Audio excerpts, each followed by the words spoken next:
We're spending some more time with Senior Meteorologist Semelka Jackman on this edition of Water Wednesdays in the Met Office, where everything happens. It's all about monitoring what happens, not only during the Atlantic hurricane season, but all year round. But of course, the focus is on those systems coming across the Atlantic right now, and we want you to be prepared.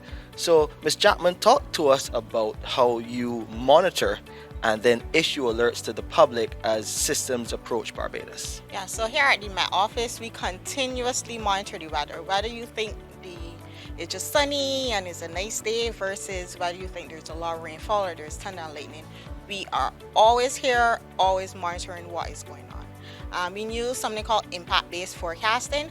When we communicate, we don't just talk about what the weather will be, but also what the weather will do.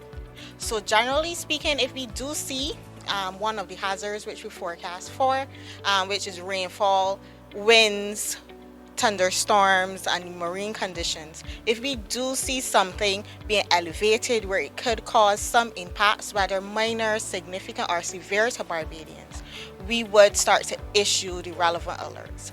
This would be just if we're at yellow alert, this would mean just be aware, and we might issue a bulletin so persons can understand the potential of something happening.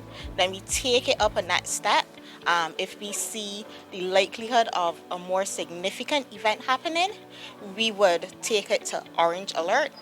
And that would start to mean to be prepared. With an orange alert, we will normally issue a watch, which means the possibility of something happening, significant impact. So, say for example, the possibility of flash flooding, we would issue a watch. And then it takes to the next level, which is red, which means that this hazard would have significant impacts, and we are highly confident that it is going to happen. With tropical storms, we may be monitoring that in the Atlantic, and we would see that it may affect Barbados within a few days. Something like winds, generally you have a longer lead time with. But so we would be able to issue advisories, issue statements, issue washes up to 36 or 48 hours in advance. So you have that time period to prepare. So for the Met Office, is it a situation in terms of preparing at the national level that you communicate directly with other agencies like the Barbados Water Authority to let them know what is coming? Yes, so we do communicate with various agencies, so we don't just communicate with the public in a whole. We work very closely with the Department of Emergency Management, and they help to navigate that situation of bringing all the relevant stakeholders together.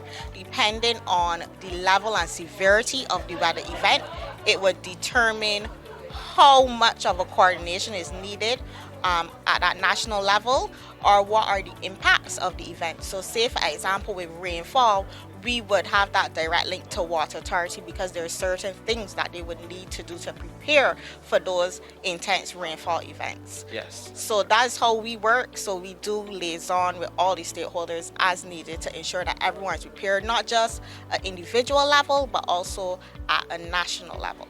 And as Ms. Jackman rightly said, they communicate with us at the Barbados Water Authority, and then we would determine if we need to shut down some of our services in some instances. But we also communicate with you so that you can be prepared at the household level. And we thank you at the Met Office for your service, and good luck during this hurricane season. And thank you for watching another edition of Water Wednesdays. To view this or a previous episode again, please visit our website, www.barbadoswaterauthority.com.